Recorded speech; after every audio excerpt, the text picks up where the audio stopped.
Hello and welcome to Thinkermaker, a Savvy Self production. In this episode we look at how the political landscape has changed. So do feel free to pause to read the slides at any time. Now, in recent decades we've been accustomed to thinking about politics in terms of left and right wings. Well, that's changed. Most people are aware that the West is going through unusual political times. Yet it seems that political pundits and experts have not been able to make useful sense of the new political landscape. We explore that using the UK as an example. So let's start. Labour is the main left-wing party in British politics, with its roots in representation for subordinated group, the working class. With education by the mid-90s, the working class population shrunk and wasn't enough to win elections. So left-wing parties like Labour sought reform. Under Blair, it got reformed by feminism as New Labour. The new election-winning formula was to maintain Labour's brand to represent the subordinated, but not the working class. It went for ganging up the votes of other subordinate and excluded groups: women, minorities, ethnic, gender, LGBT, disabled, and other progressives. It's been a clever, subtle shift. But it has sneakily abandoned its original, traditional support base, the white working class. These people did sense they were losing their party. Here's the evidence from 2014. Leaders of left-wing parties pose for a feminist magazine wearing t-shirts saying, "This is what a feminist looks like." Well, this hijack of the main left-wing parties away from the traditional working class voters towards progressive liberalism has also happened in the USA and Europe. So the left-right framework is defunct. Now let's see why. The old Western political landscape was largely represented by one dimension: distribution of wealth. Hence, the left for the poor and working class with high taxes for the wealthy, as opposed to the right with lower taxes for the rich, corporates and high earners, so that hopefully they are spurred to invest in the country. As for traditions and cultural values, those were homogeneous, shared by left and right. The poorer British drank beer and tea, unlike many European cultures who preferred wine and coffee.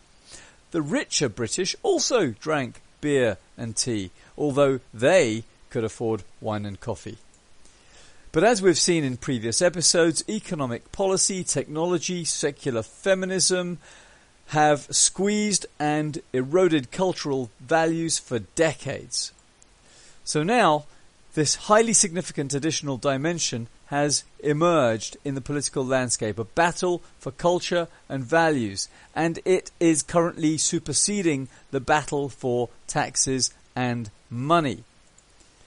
Down here are those seeking to maintain traditional heritage values versus up here, feminist-led progressives pushing for ultra-liberal secular values. For example, political correctness, diluting the significance of marriage and family, no-fault divorce, and favouring transgender and promiscuity, all to win minority votes. So we have four political directions: left, right, as well as top and bottom. 25 years ago, the British left-wing party shifted from the left toward the top and centre and renamed itself New Labour. But this rendered the blue-collar working class unrepresented. So, recently, other movements such as Momentum have been splitting out of Labour, seeking to shift back toward the original left. It's created enormous tension in that party. This new vertical dimension also impacts the right wing. To combat Blair's New Labour, it had to shift to the centre and progress up a bit.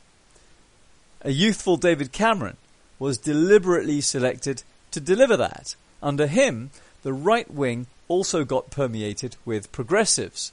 But then traditionalists got worried and tried to pull this right-wing party back down, while its progressives were pushing up at the same time.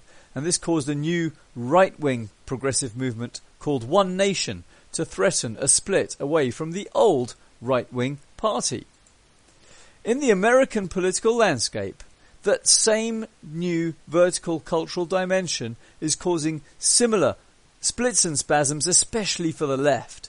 The interests of the traditional working class clash with the interests of the progressive gang. You see it in Europe too. A religious journal spotted it. This Catholic Herald article reports on the Spanish left wing. It says the new left-wing leader, Sanchez, reached out to feminists, far leftists, gay activists and others, whereas the choice of working class unions was the old leader, González. Now, there is a proviso to all this. The working class youth are different.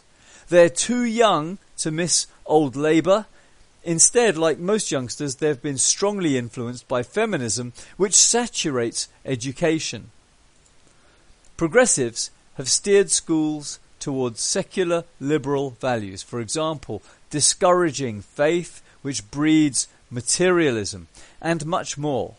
So much for equality. One wonders how progressives let this happen. How could this come to be? Well, look, according to the World Bank, the proportion of female teachers in British primary schools has rocketed to 87%. Wow! The same in the USA. Primary teachers, 87% female.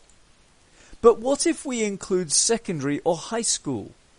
OECD stats show it's still grossly unbalanced. 72% of female teachers in the UK, 75% in the USA. But not all women are feminists, so let's dig into some stats. We know from YouGov data that 54% of women under 40 and 31% over 40 support pro-feminist parties. So how many female teachers are under or over 40? Well, government data tells us it's 56% in primary education and 58% in secondary, averaging 57% overall, and a crude calculation suggests nearly half of all female and 7% of male teachers support progressive feminist parties. That's over half of all teachers.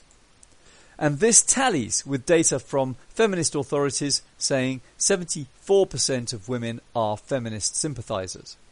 Now, if you combine the effect of feminism in education with that ganged up mainstream left-wing party shift towards progressive liberal values, then you're going to get this.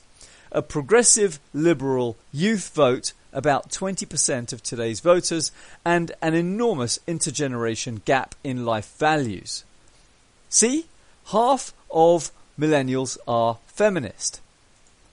But feminists still think there's work to do for more progressive values. So where do Brexiteers sit on this spectrum? Well, here, straddling the left and right, but tending towards the bottom, while feminists and progressives with Remainers and the youth vote occupy the upper area. See? It's a pattern, and emotional intelligence is required to spot it. No wonder we see feminist propaganda like this declaring feminism against Brexit, and this is a clue to the pattern, and that the European Union is a feminist project, so Brexit is a feminist issue. These headlines are more clues to the pattern. There's no data for this because pollsters ask the wrong questions, and that's the weakness of rational evidence-based methods. But here's a clue in the referendum data. 80% of young women voted Remain. That dwarfs all other Remain groups. And if you're still not convinced, listen to Donald Tusk, President of the European Council, announcing Europe's new leaders in 2019. He actually said these words, declaring Europe is a woman. Whoa, what's that about? As the saying goes, the hand that rocks the cradle is the hand that rules the world. Politics has become much more than just left wing or right wing. Thank you for watching.